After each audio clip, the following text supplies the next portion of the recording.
Well, it's another drawing video, and didn't really know what subject to do. Didn't want to impose a subject on the person I'm drawing.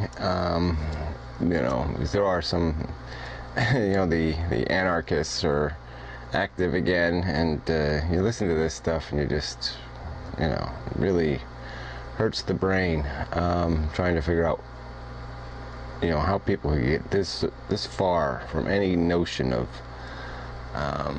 civilization, to think that societies can work this way. So anyway, the person I'm drawing has done a couple of videos on progressive-ish subjects, sustainable living, that kind of thing, green kind of issues, I guess you'd call them. And they always get kind of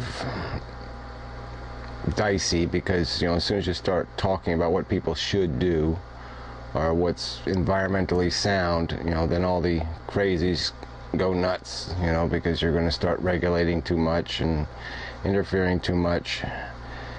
But there is a common sense to some of this, and it's just the wrong environment to even talk about it anymore.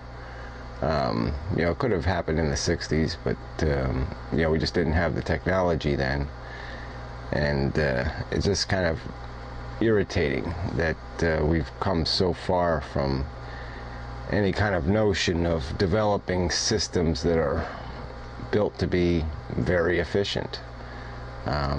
It's all about the commerce. It's all about how to make a buck on everything. It doesn't matter what it is. It's like no industry can be without the corruption of money. And to some extent, that's, like I said, I'm for capitalism. I'm not a socialist, as much as people want to label me that. I have to get up now and go to work. So anyway, yeah, I'm not a socialist, and I do believe in incentive economics, as I've pointed out. I wouldn't call it capitalism, because I'm for people having incentives, not for win big lottery style gaming of the economic system.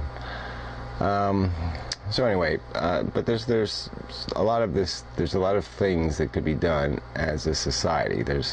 We do some of it now. I mean, we have some infrastructure that we highly regulate to provide for efficiency. Electricity is a good example. Just because, it would make no sense to have 4 or 5, 6 companies running high voltage electrical lines all over the place. It could be just a threat to human, to social safety, and it would be a preposterous waste of money, and that you would have all this redundant infrastructure. But we don't do it in much else of, like I said, most of those utilities, as we call them, we do these kind of things, but in other industries we don't do anything. And it's just, like I said, I don't have any word for it, but disappointing that we don't make any investment in the future or in efficiency. And it seems like housing, there could be, companies. We've got some now that are making modular housing and whatnot, and that's good. But I think it could be done, on a bigger scale.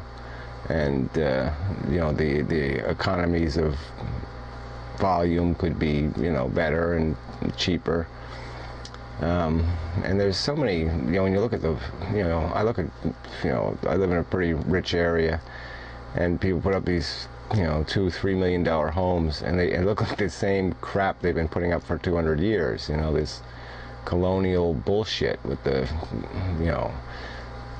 way too many north-facing windows. I mean, you say logically, we really should be able to step past some of this stuff.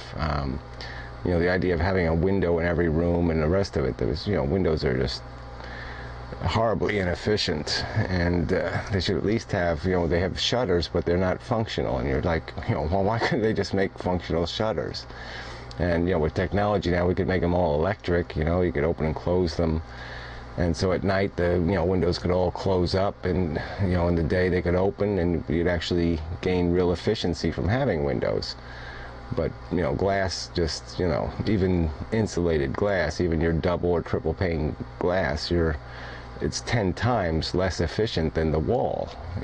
So I mean, it's a huge amount of energy is wasted just in these little, like I said, these are small design issues. And it is when you think about what the future was supposed to look like. When I grew up as a kid, the Walt Disney used to have a show and it was on television, and he really did push the science envelope. That was really the only science program that was on TV, and there was a lot of talk about what the future would look like and where we were heading. And it's just funny that none of that talk meant anything, to our reality. It's just, we are just so stuck and stagnant in terms of any kind of progressive change. We're just stifled in this environment that just can't do anything in any kind of long-term view. It's just fix it, just make it work for now, and that's the only equation. And I guess I understand how people, we're all guilty of it. I mean, we'll all pay less for we're all driven by a lower price, let me put it that way.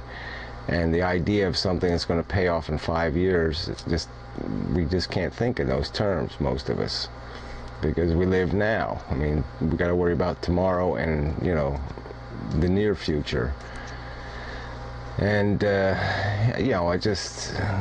really should be mechanisms that make it easier for people to make the right choices, I guess is all I'm saying. There should be something built into the system that automatically creates, I've talked about having non-profit industries. It's like even this internet, it's even our Constitution. I think I'll do a video on it about how we would rewrite it if we could rewrite it, because it's inadequate. Our First Amendment rights really don't have any meaning anymore, because the public square has changed. You can't disseminate information in the old way even as well as you could in the old days, and